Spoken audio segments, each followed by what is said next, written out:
Hi, everyone, and welcome to this month's podcast. With me is Disha Copreaux. She's the CEO of Redland Roses, and we're surrounded by roses today. And I'm so happy to have you here, Disha. Thank you, Jerry. Likewise. I think we met. I think a couple of years back, but then I think we've always had informal conversations. But now I've gotten to know you on such another level. First of all, let's get to the fact that you're a Kenyan girl. Well, you didn't grow up in Kenya; you grew up in Tanzania. Tell us about how you grew up in your childhood. Thanks, Jerry. I had a very unique childhood. It was not just in one place. I was born and brought up in Nairobi until the age of 7. Yeah. Then we moved to Tanzania, where I did elementary school. From there, high school in Australia, on to university in the UK. I've grown up pretty much all over the world. Yeah. And you're married to someone who's French. That's right. Married to a Frenchman, Njeri Copreaux, whom I met when we were studying at Harvard Business School. But the interesting thing is that you also went to French school when you were young. So I guess it's a natural progression. Yeah, some would say that it came full circle. Yeah. I think an unintended consequence, probably not planned by my mum and dad at the time, but yes, that's very true, Jerry. I went to the Lycée Denis Diderot de Nairobi, where I did école maternelle or kindergarten. Yeah. And that was the journey of learning the French language. Yeah, amazing. And being able to converse. You also did a homestay in France as well. That's right. Yeah. When I finished high school in Australia, I did a 6-month homestay in the town of Toulon just before starting university. Yeah. So everything comes full circle at some point. The fact that you work at Redland Roses and the fact that your family is also in agriculture, it just shows that coincidences just don't happen. Yeah. How did you move from from being a family of agriculturalists to then Redland Roses? So very good question, Jerry. I would always like to describe my life as a sequential logic, but it's not what happened. I think that if I was to describe life, it's happened not in a linear pattern, but it's kind of, right now, at least the position that I have at Redlands Roses is the culmination of the experiences that I've had and the influences. Okay. Yeah. So how did we get to Redlands from the family business? Well, the family business gave me a footing in agriculture and an inspiration and an exposure to agriculture, okay, with an uncle being a horticulturalist and a floriculturalist, and my dad, who is an agricultural commodities trader. Yeah. And both of them who started their career in Kenya and, and have grown from here. So the influence was there from a very young age, okay? When I was young, I still recall going to Wagacha and picking strawberries, which were at the time grown on soil. Yeah. Today, you now have strawberries grown in hydroponics. Those memories remain with you. Today, when I go to Wagacha with my 2 French, Kenyan, Indian girls, those memories come back. Yeah. And the exposures and the experiences that I also want to impart on them. The second is the career decisions that I made. So I started my career in agriculture in large-scale commercial farming. I then eventually went on to work at a large multinational called Syngenta in seed. So I got experiences in operations, but within the agricultural sector, at different points in my time, in different countries and in different roles. And so I would describe my position at Redlands as the culmination of the influence and the experience and, the operations, the experience that you've gotten. But I think that the most interesting thing is when I was reading about you, I thought that you were working in a family business, but actually that's not true. So you took the less trodden path. You decided to go out on your own and not join the family business and then go out on your own and try something different. Why did you decide to do that? I decided to take some risk at some point in my life. I think as an individual, it's always trying new things. I mean, I was the only kid in my generation coming from an Asian community that was in the French school. Yeah. It was so amazing and unique for me to be able to speak a language that nobody else understood. Yeah. In a similar note, nobody did a homestay for 6 months in France, or nobody had this desire to leave Australia and their family and go and study in the UK because I thought it was far more fun to study in the UK. I think there was a sense already within me of adventure, okay, and to try new things. And so what happened was at the time that, I worked with the family business immediately after graduating from undergraduate. Yeah. And then I went to business school. And at business school, I met my husband, who I would say was a catalyst. But also I was at school with very ambitious, friends, each trying their hand at entrepreneurship in the tech startup world. I talked to you earlier about a friend of mine who was one of the first employees at Uber, right? And look at where Uber is right now. Mm-hmm. And so that also is a motivating factor, right? And, it's not just necessarily that the older you get, your risk appetite reduces, but I think it's also a function of the environment that you're in. And in the environment that I was in, everyone was taking different risks. My husband, who is a McKinsey consultant, decided he's going to go and work in football. Mm-hmm. Oh, wow. And then eventually go and become an entrepreneur, right? So eventually that influence rubs off on you. Yeah. Okay. Mm-hmm. So at that point, I decided, okay, I'm not going to go back yet to Kenya or to Tanzania. I'm going to go and explore what the world out there has for me. It's very scary, I would say, when you have a nice safety net and a nice carved out, ready, life path for you. But I think the adventure in me basically tipped the scale in favor of... and then look where you are. I would say if we were going to have like a real conversation about the fact that you're an Asian Kenyan woman and the fact that you're a CEO of a business, there aren't many women that you see, especially in agriculture, being CEOs.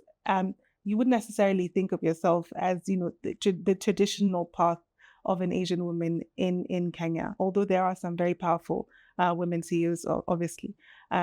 But it's that history. I think what I'm learning from you is that there's a history of not following the convention and then doing something that's different. Just so that we're clear, when you were younger, did you think you were going to go into the family business? Did you want to do something else? Did you want to be something else? Or was it just agriculture and horticulture all the time? No, I actually wanted to be a doctor. Really? Yes, because in the Asian community, I would say that there were 3 coveted professions. There are still, aren't there? I think not anymore, Njeri. Okay. I think things are changing, and I think that's a function of exposure, right?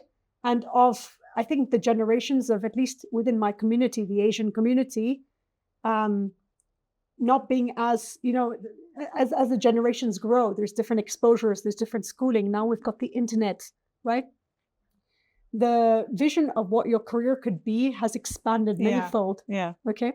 I'm sure you'll still find, some traditionalists, but I think by and large, I'd say the community is really starting to think more broadly. Things like gap years have become like the norm, right? Things like work experience to really figure out what you want to do before you engage yourself in a 3-year degree at university or, those have now become the norm. Right? And not doing the traditional family business. Exactly. Doing something else. I think that too, the expectation of, immediately joining a family business no longer exists like it used to. Okay. Yeah. Family businesses now realize that they have options to institutionalize, bring on external shareholders, and that they don't necessarily need to obligate rather their children to come and join the business. So you're more freer in your decision and I think making. It's good for everyone who has had a safety net to even try something. I didn't have a safety net, and I know how it's like to make sure that you're always striving. And I've done the traditional career, being a lawyer and all of that. So as a CEO of a business, what do you think it is that you bring to it that is the high value? So let me give you a bit of context on Redland Roses. Okay. So it's a business where we employ 1,000 people. Okay. Majority of the people that we employ are what I would describe as individuals that come from the base of the pyramid. Okay. Who otherwise would have no other option. Yeah. In terms of formal employment. Okay. And for me, my ability to connect with these individuals, my colleagues, is probably the biggest strength that I bring to Redlands today. This comes from, my exposure even as a child growing up, with my dad, with my uncle, going, to the farms, working with people, traveling different countries in Africa, understanding how people are and being able to relate to them on a human to human level. I think that that's the biggest strength that I bring to Redlands. Yeah. I mean, that's amazing. And you told me that, you explained to me that when you came into Redland Roses, you were actually a first-time CEO. How did you know how to navigate that, really difficult trajectory, right? Yeah. I'm always going to be grateful for a couple of things, Njeri. I'm grateful for the fact that Adenia Partners, the shareholder of Redlands, took a bet on me. I believe I had the fundamentals to be a CEO, but I didn't have CEO written anywhere on my CV. Yeah.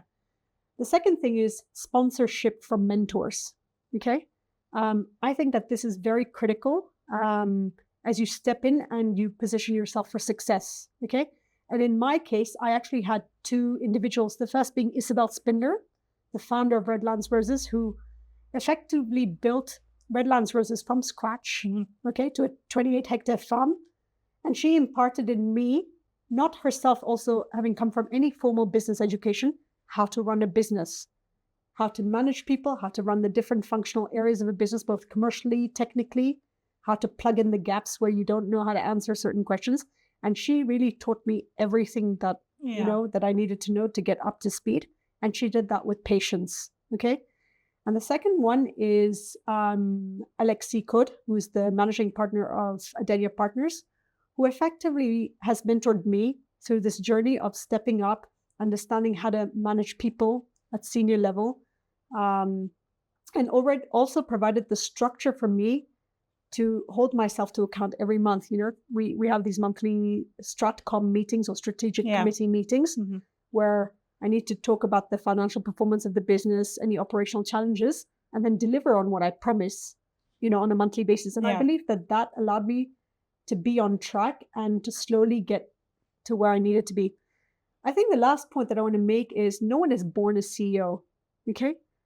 You basically build yourself into a CEO through, different things. So as I said, mentorship, structure.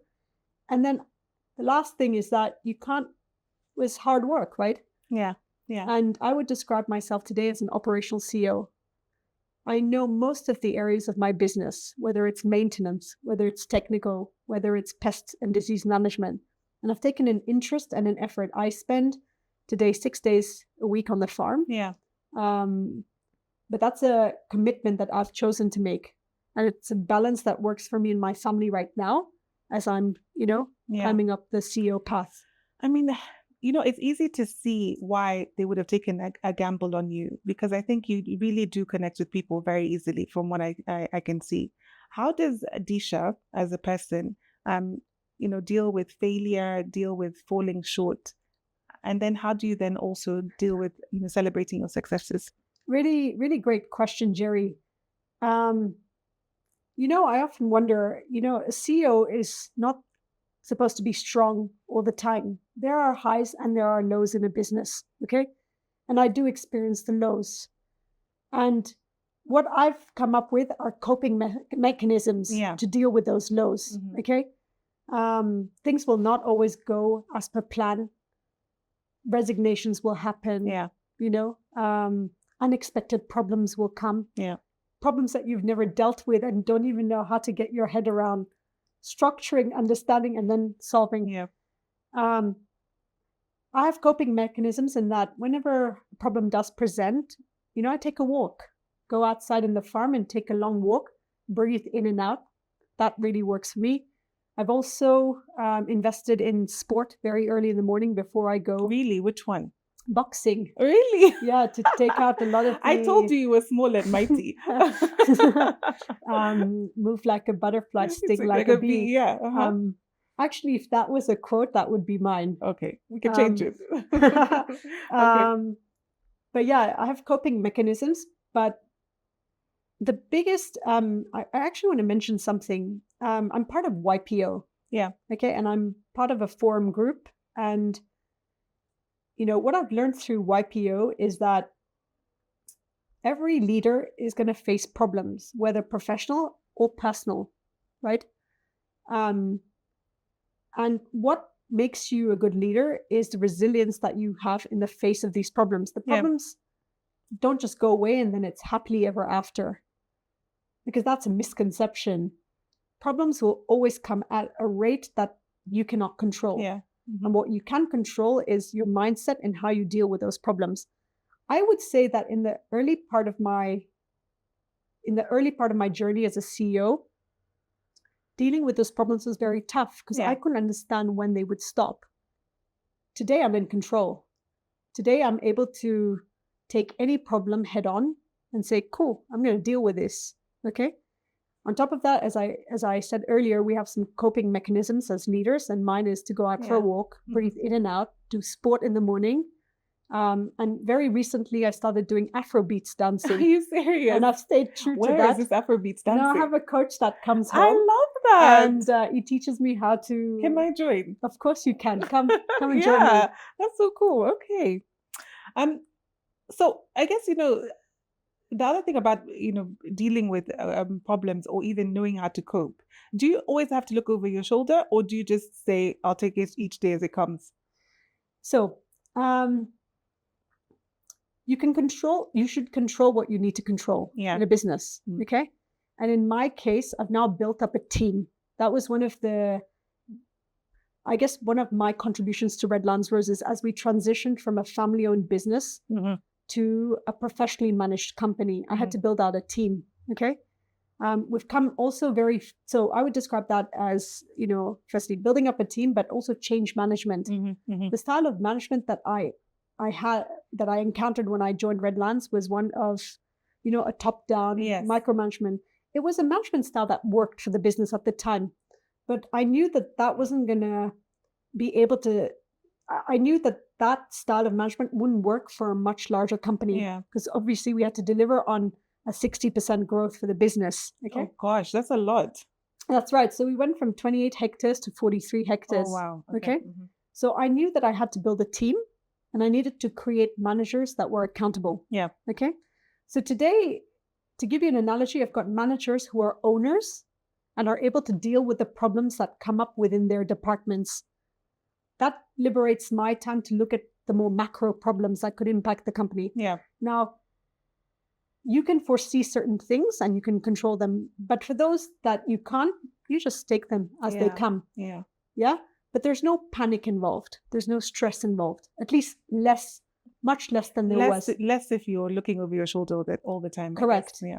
Correct. All right. And if you've got a well-run machine, you don't need to look over your shoulder.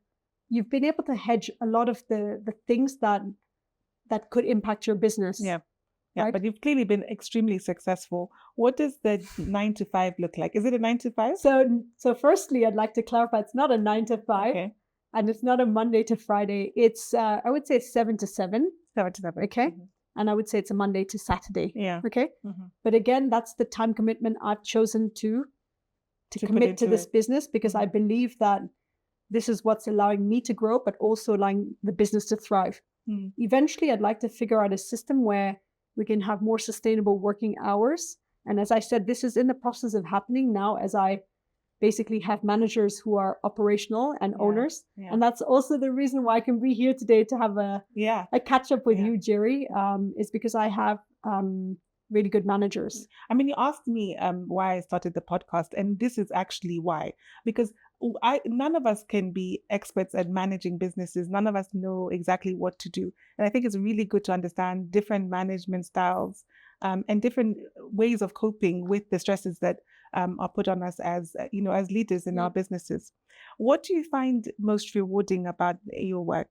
What do you think, I've done this and it's amazing, or we've done this and it's amazing? It all goes back to people. Okay. When you watch people and you see visibly that they're content to come to work. Yeah. That's the impact that I've had. And for me, that means that spending that 7 to 7, Monday to Saturday, is worth it. Yeah. What is it that Redland Roses does that's different from other flower farms? I know it's a boutique flower farm. That's right.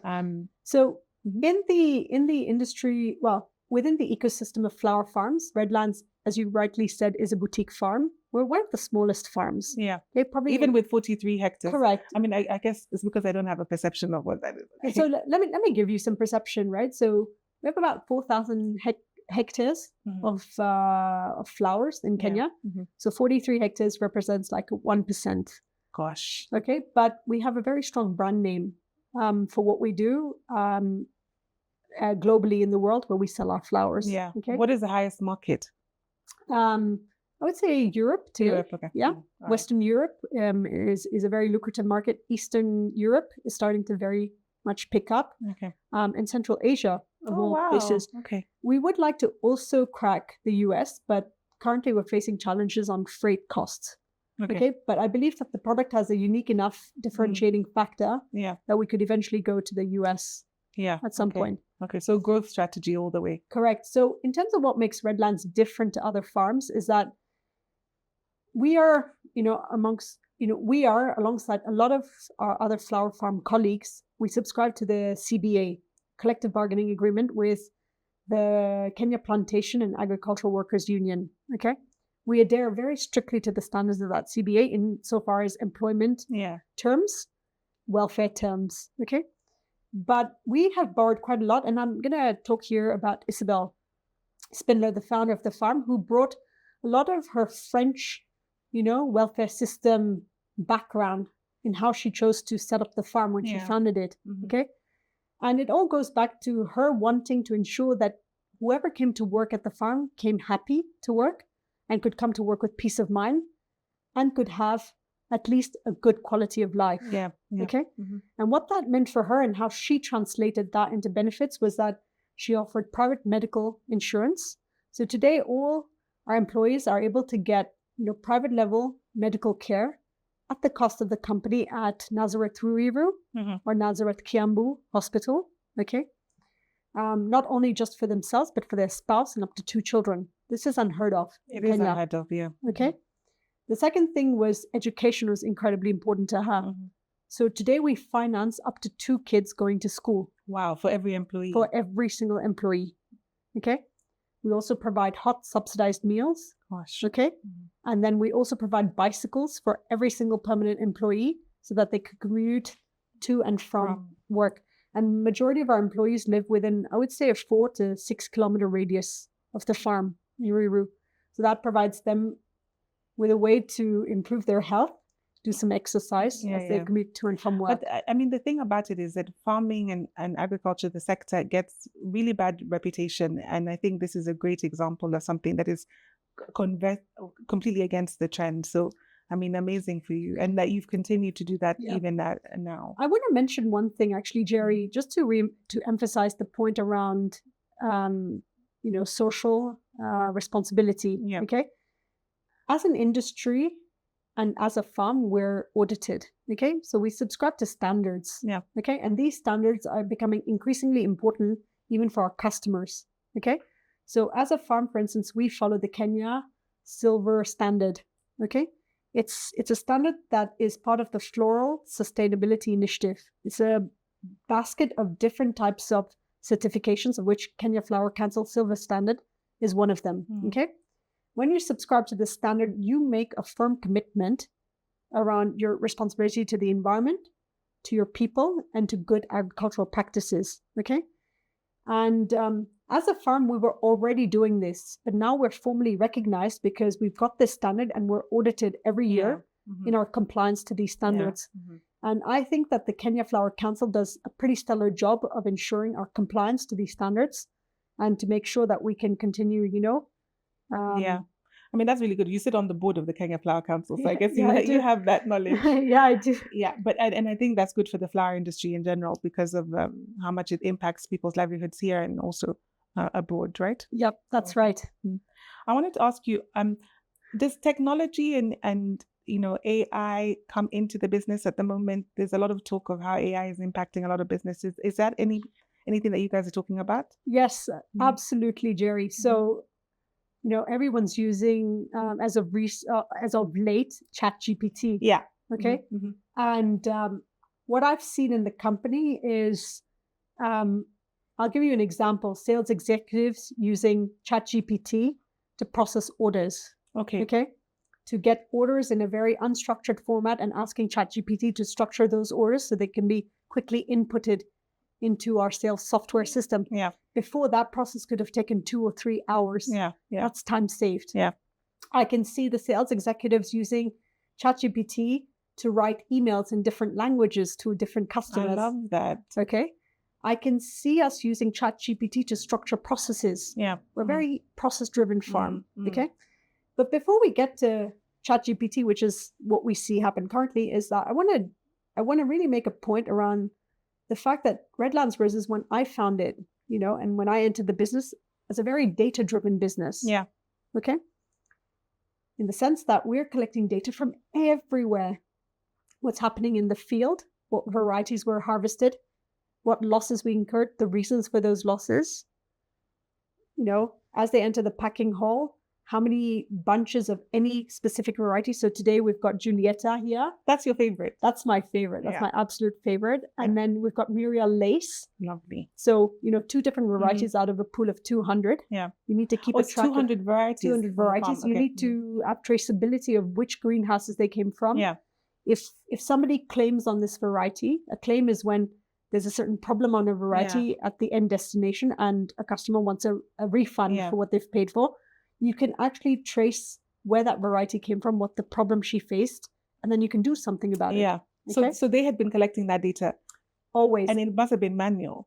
Or at least somehow automated. So actually we had like an archaic scanning system to collect all that data and to computerize it in a database. Okay. And today I can also tell you what the productivity and the quality efficiencies of anyone in my packing hall. Wow. Right? Like the speed of which they're working. The speed at which they're working, the quality of the product that they're pulling out. What that meant as a data-driven individual was that when I came in, I had a data playground. And that was also one of the reasons I was able to sort of grasp all that data and understand the operations of this business. Yeah. Now what we're doing is we're going one step further and we're looking at that data and converting into business intelligence dashboards. Yeah. Okay. So that's how we're leveraging already existing data, continuing to build upon that data reserve and converting it into intelligible insights for our managers to now have that data at the click of a finger, but do something about it, right? Take decisions. Give me an example of something that you can do with that data. Okay. So let's take an example, right? On any given day, I can look at the causes of losses. Okay. Okay. Because we record, so let's talk about a variety like Giulietta. She's grown in a specific greenhouse, okay? And I'm expecting from my budget standpoint a certain yield for Giulietta, okay? Every day that Giulietta is harvested, she's brought to the packing hall and then the losses start getting recorded based on why she's being rejected because we'll only export the most perfect stem. Yeah. We're not in the business of exporting disease. We're in the business or you can't. We can't. Yeah. We can't either. Yeah.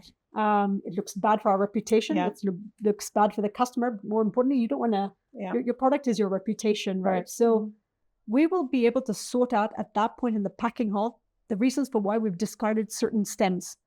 That same exercise also happens in the field. Okay. The data clerk will aggregate all that data and input it into the database. Now, I can tell you with a lot of certainty yesterday that we threw away 300 stems of Giulietta. And the key reason was because she's suffering from rotting. Okay. So that's pretty unique. And I'll tell you that Giulietta, I know for a fact she's grown in several greenhouses, but the key greenhouse from which we threw these stems was greenhouse Delta. Yeah. Okay. So now I'm getting to a point where I'm not guessing the reason for why. Yes. If you can be specific. I can be very specific. And now I'm in a position to tell the pest and disease team, hey guys, what are you doing about this? What's causing the rotting? And they'll then be able to diagnose that the spray that they did was at the wrong time. They did an afternoon spray when it was very sunny. Yeah. And that created the damage that we see. Or that there is a pest called thrips that is affecting her. Okay, so when's the next spray planned? Or what's your strategy to solve that? I mean, that is so, it's a mixture of technical and, understanding the data and then being able to do something about it. Okay. Absolutely. Well, I mean, that's excellent. Yeah. I had a question here on, you don't seem like the loudest person in the room, but I really want to change that. I don't think that's true. I don't think that's true. But how do you make sure that your point comes across when it needs to? Njeri,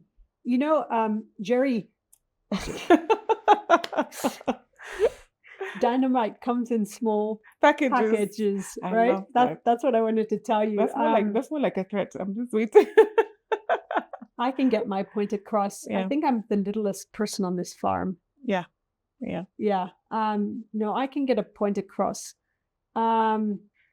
This, maybe just to shed some light on this, because you've asked, it doesn't just happen that you can own your space within a room, right? It's again a function of the experiences that you've had. So, mom, I want to talk about my mom. Yeah. Okay. Mom basically encouraged me to be a good public speaker and to do debating. These are the experiences that I got when I was in Australia. Another influence from my mom is if you don't like something, you say it. Yeah. Don't just keep quiet and mom's not going to solve the problem. That again is like something I'm going to impart onto my girls, right? The second one was probably, but this was more stressful for me, when I was an MBA candidate at Harvard Business School. All the courses are taught through the case study method, where you've got to read your case and you've got to come to class, be prepared to raise your hand and to speak. I think I didn't speak for the first 6 months because I was stressed. But eventually you need to speak, otherwise you're not going to be graded correctly and they might kick you out of the school. Yeah. You got to make your point. Oh. You got to put your hand up. You got to not worry whether it's the right or the wrong answer, and you got to just make your point. And then, of course, now, through, your various, I guess you can't become a CEO eventually if you don't make yourself heard along the way, enough for people to see what you can contribute, right? Yeah. But yeah, I would say it's like a function of things. And now I can make my point very... Maybe the point about this conversation is really that everything comes full circle and you pull from every life experience that you have. I agree. And I think that is, you're a beautiful lesson in that. What message would you give to any woman who is either a less than managerial level and wants to climb at managerial level? How do you think, where does that drive for success? Where do you pull from? How do you make it happen? Really great question, Njeri. I often sort of, so we have a lot of Gen Zs coming to join us, okay? And the only thing that I can do is I can teach from my experience. Yeah. There's the textbook way of doing things, but in this case, I've lived that experience. So what I do is I draw from my own experience and I try and impart that onto these young individuals joining our company. So I would boil it down to a couple of things. The first being that when you have a job, appreciate the job and give it your all. And it starts from just the way that you carry yourself in that job, that you show up on time, you leave on time, the absolute basics of a job. That if you don't understand, ask, because you don't lose anything by asking and clarifying. You lose by assuming. Continue asking until you really understood what you needed to do, right? And carry yourself consistently. If you say you're going to come at a certain time, come. Report at that time and ask, what do you need from me to get done? Don't be the person that needs to be chased and followed up. This I would describe as the absolute basics. Okay. Yeah. And I think as part of the basics, I would also say communication. You can be sick. Circumstances can happen. Everything can be understood. But if you don't have clear communication, it makes the relationship with anyone more complicated. Correct. Okay. Lack of transparency, unreliable, etc. Yeah. So number one is focus on being a consistent, communicating, and reliable person. Okay. The second would be to take ownership. I have a really amazing person that works at our company. I believe she's going to go very far in her IT career. And I often reflect on her and I wonder what's making her stand apart. Is the fact that whether it's an IT job or not, she will be proactive and she'll get the job done. And this is something interesting because, I was watching an interview with Obama and, what I took out of one of the things that he said is that you can't teach attitude. You can teach skills, but you can't teach somebody the attitude of showing up and just getting it done. Be the doer. And this girl, when you look at her where she's come from and the hardship she'd had to go through, I feel like being the person to back her up and to get her where she needs to be, because she just gets stuff done. And the technical skills, I've no doubt that she'll learn. So get stuff done. And alongside that one is take ownership, care. Don't just do a deliverable for the sake of it. Show that you really took like due effort to get it done because you cared about the impact of that deliverable on the full picture. I would say that those are the few things I would guide people on. I wish you would come and talk to all young people entering, because all of those things are so key for anyone who's entering into the workforce at the moment. So I completely agree with you. What are your personal tips and tricks for doing well that you could impart to someone? Like, for example, do you do checklists? Like, what is it do you do? Again, like, I know that you're very heavy on the data and very heavy on the analysis of the data. What are your personal tips and tricks that you would like to impart? So apart from what I've already said, right? So let me tell you how I manage my week, right? Yeah. Do it the very traditional old-fashioned way. So I keep a list of to-dos. Yeah. The only thing now is that we've got IT tools to keep those to-do lists on. And then what I try to do is I list everything that comes up in a week in that list so I don't forget. I do the list every day, and it could be adding things, but I rewrite it every day so that I know that everything is still fresh. Yep, that's correct. And I think I follow pretty much the same approach. And what I do is at the start of every week, I know which priorities I want to focus on because time is limited, right? And I've now got I've got a good sense of my company and its priorities, right? So I'm able to naturally figure out how to prioritize. So second point, prioritization. Yeah. Okay. And it's a bit simple for me because at the head of the organization, I set the priorities, right? And my priorities are socialized with the board, agreed, and I know what I need to get done, right? You also have to leave time for unexpected things, right? So things can come up and, certain things will have to shift or be moved on to the next week. Yeah. So I would say listing down everything that comes your way and then prioritizing. These are two very important skill sets that have allowed me to at least achieve what I needed to get done. Yeah. It's not rocket science. No, it's not. It seems like it. Exactly. But it's actually not. No. I used to wonder from afar, like, these guys are succeeding, like, your role models. Yes. How are they succeeding? Mm-hmm. I think it's discipline. It's discipline of listing down everything and being consistent. It's the things that I talked about earlier. Correct. It's nothing too difficult. Yeah. During your time at Redland, what has been like the highest of the highs that you've had? Can you tell us? The highest of the highs. Apart from the day you were appointed. I'll tell you, the highest of the highest days was in Christmas last year when we had our annual Christmas party. One of our staff members is a rap singer. I love that. Okay. Yeah. We also have musician, rap singer. One of our partners is also a rapper. Yeah. And that's his side hustle. Yeah. Okay. Mm-hmm. And he basically pulled out a song dedicated to me. I love that. Where is the song? This song is on YouTube and I'll share it with you. And that was, for me, the moment where I realized, thank you, Dad, for teaching me how to be a human. Oh, amazing. And we have to put a link to this to the song on. Yes, of course. And in February when they celebrated my birthday in the packing hall. When is your birthday? It's on the 4th of Feb. Okay. Mm-hmm. And my office, because I'm an operations CEO, is with the entire operations team right next to the packing hall. Yeah. And I was having a meeting with one of my direct reports, and all of a sudden you hear on the loudspeaker, Disha, oh, Disha, oh, Disha. Is that the song? Yes.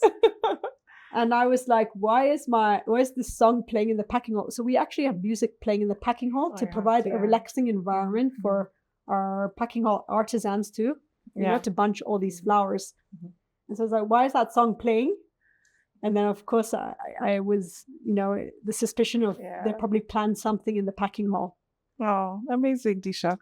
And I'm really glad that we've had this sit down because I think it's given me an insight as to, you don't necessarily have to follow the beaten path. and you can chart your own course and discover so much more about yourself. So thank you so much for your time. I think Thank you you've been so an much, Njeri. excellent guest. I really enjoyed speaking with you, and I really feel that I made a very good friend in the process. Yes, definitely. Friends for life, Disha. Friends for life. Okay, we're going to do a quick fire round. Perfect. Go for it. You will probably tell me things that I've never known before. Beach or city holiday? And Beach. If so, where? New Caledonia, where my husband's from. Okay, so can you tell us where that is? Because I didn't know that. Before this morning, I did not know where New Caledonia is. New Caledonia is a small little island in the shape of a baguette off the coast of Australia. Oh, wow. And you see, this is what I was talking about, the full circle moment, because not only did you speak French as a young person, you lived in Australia, you then meet a husband at Harvard Business School who also is from, the same from the same area, yeah. as you. That is a full circle moment if ever there was one. Okay, favorite place to visit? Paris. Mine too. I love that. Disha, we need to go together. Apple or orange? Apple. Okay. Pizza topping of choice? Mushrooms. Just plain? Yeah, just mushrooms. Oh, nice. Favorite drink? Don't say water. No, I'm not going to say water. I'm going to say black coffee. Oh, really? Yes. Okay. How many coffees do you drink? Just the one. Okay. I'm disciplined, but I need that black coffee. In the morning? No, after lunch. Oh, really? Yeah, to stay awake. What time do you get up to go to the boxing? 4:45 in the morning. That's why successions are made, I guess.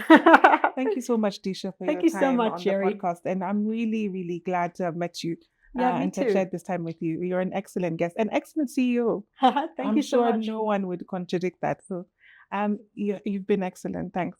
Thanks, Njeri.